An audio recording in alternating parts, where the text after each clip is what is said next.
Geopolitics is a tough subject to wrap your head around. The players, terms, alliances, interests, influences, and spheres of hegemony are difficult for the average person to parse. It's important stuff to know, but the armchair analysis done without taking the time to learn about a complex situation you often see on YouTube creates more confusion than clarity.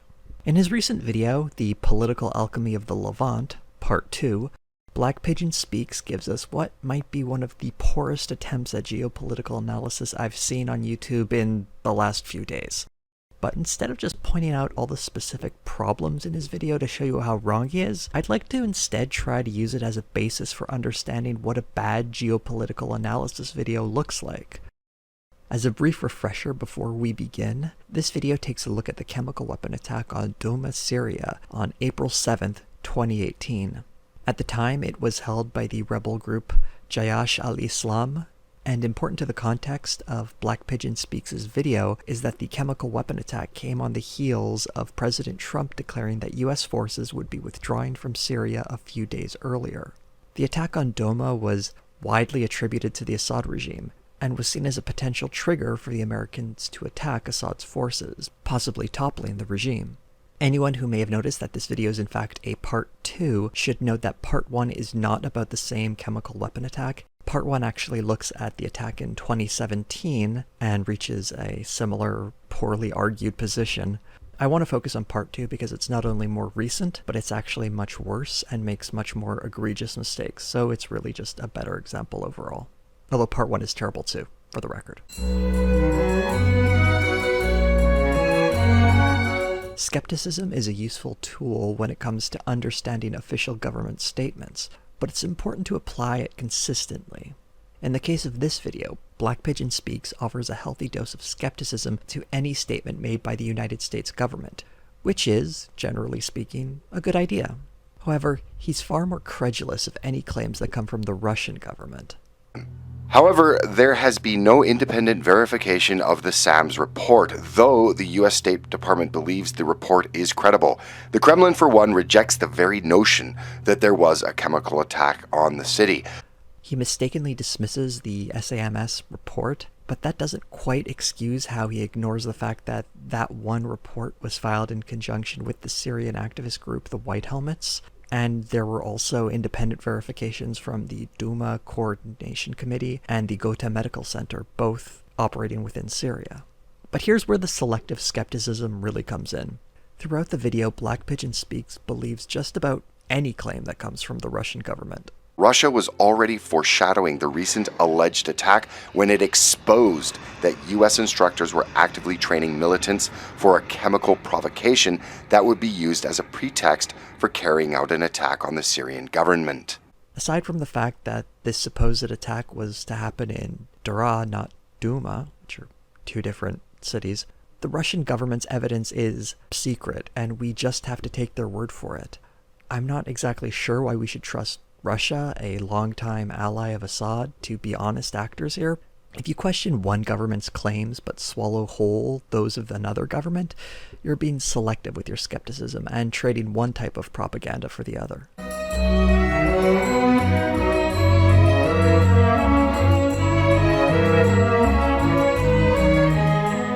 No one can tell you what a world leader is thinking. You can, at best, guess based on inferences. Not understanding the actions of an actor doesn't mean they're acting irrationally. It just means you don't understand their motivations. In Black Pigeon Speaks' video, he remarks that Syrian president, or rather dictator, Bashar al-Assad has nothing to gain. The chances that the Syrian military actually carried out the gas attack in northern Syria are pretty much zero. The Syrian government has absolutely nothing to gain from such an attack. It's based on the presumption that Assad would not risk a chemical weapons attack because he would fear a reprisal from the world community, in particular the United States. How can Black Pigeon Speaks know Assad feels this way? The answer is he doesn't. Well, he doesn't know, and Assad doesn't feel that way.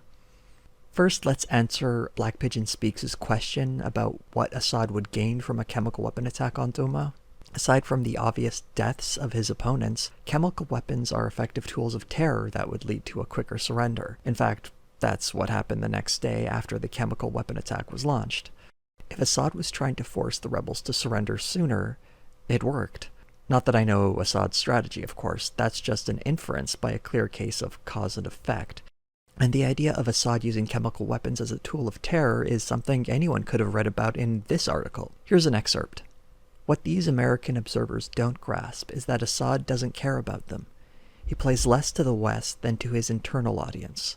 The videos of children and first responders dying from sarin poisoning horrified people, and this is exactly what they were intended to do. They were meant to strike fear into rebels and send the message that the war was over. This article, Black Pigeon Speaks, highlights himself in this very video. Maybe if he had read it, he might have seen an argument for why Assad would use chemical weapons, but instead he just flashed up a headline, giving us the illusion that he actually reads his sources. And as a small aside, this article was actually published in 2017 and responded to that particular attack. It's as though he can't even be bothered to read the date on the article he's citing, never mind the actual article's content. And to anticipate the counter that Assad would never risk the ire of the international community, I have to ask with all sincerity, why should he believe that the international community would do anything other than slap him on the wrist? According to Human Rights Watch, chemical weapons have been used 85 times in Syria from August 21st, 2013 to February 25th, 2018. In nearly every instance where the aggressor using chemical weapons could be identified, it was found that Assad's forces were responsible. So in what way does the evidence suggest Assad is timid about using chemical weapons, or that he might fear the response from the international community? There's plenty of evidence to suggest that Assad's forces are responsible for the chemical weapon attack, which is far more persuasive than saying you don't think Assad would want to use chemical weapons.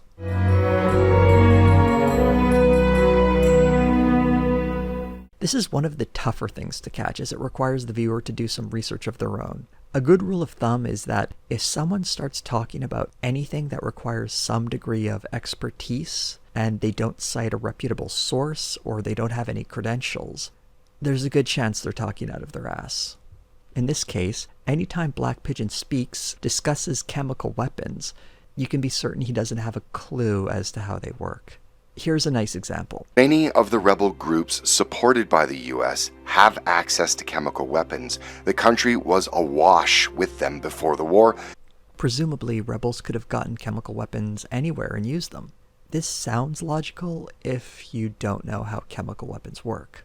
There are some highly technical articles I'll link in the description box you can check out on your own, but to simplify it, chemical weapons aren't stored for years in giant barrels the way you might stockpile guns or ammunition. In many cases, the chemical precursors that make the weapons have to be mixed in precise amounts before use. Certain types of chemical weapons can also degrade over time. Even if rebels were to capture a chemical weapons facility, they would not only need to capture scientists to do the proper mixing for them, they'd need to ensure none of the equipment was damaged, and they'd have to use the chemicals before they degraded and became unusable. The shelf life of sarin, a nerve agent used in some of Syria's deadlier chemical weapons attacks, is particularly short, measured as low as a few weeks if poorly made, and as high as a year or two when mixed by highly trained scientists. Keep in mind that much of the territory currently held by rebels goes back many years, and by now it's reasonable to think that even if they had sarin, it probably wouldn't have lasted this long. So rebels happening upon a stockpile of sarin, or more likely its precursors, wouldn't necessarily be able to even use it, never mind opting to use it on themselves, which in Black Pigeon Speaks' mind is extremely likely. Who hasn't won a war by gassing yourself, right? I'll highlight the exception of chemical weapon use in Syria that really proves the rule here. Outside of the Syrian regime, the only other group documented to have used chemical weapons is ISIS. In this case, they aren't using chemical weapons stolen from the Syrian government though, but rather through a chemical weapons program that operated from Mosul until 2017 when it was retaken by the Iraqi government. So really, the only players who are using Syria's stockpile of chemical weapons are the Syrian regime. There are plenty of specific problems with this video, such as bad history and some really disturbing water carrying for Bashar al-Assad, but I wanted to make this video about more than how ridiculous someone like Black Pigeon Speaks is. I hope the next time you sit in front of a geopolitical commentary video on YouTube, Consider some of the points I brought up. Is the presenter using selective skepticism? Is the presenter somehow reading the mind of someone instead of using material evidence? Are they speaking with a presumed level of expertise they haven't demonstrated they genuinely have? These are some of the calling cards of frauds and fools.